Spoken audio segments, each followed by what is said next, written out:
দর্শক বন্ধুরা দেখতে পাচ্ছেন এর ইমেজে একটা মাছ হিট হয়ে গেছে।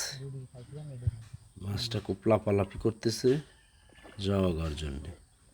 আচ্ছা দেখি আমরা কি মাছ পেয়েছি। বসি তো দুইটা একসাথে বেরসেল লাগছে ও।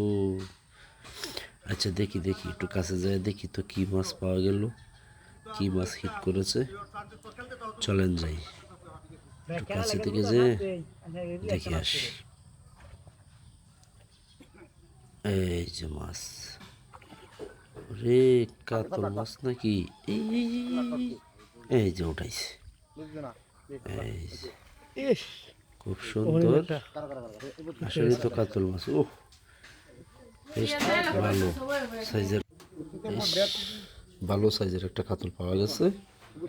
তাও আনুমানিক সর্বনিম্ন 3 কেজির মতো হবে বা 3 কেজির, জি 3 কেজির বেশিও হইতে পারে। ইস মুখে রক্ত বেরিয়েছে গো। যাই হোক খুব ভালো।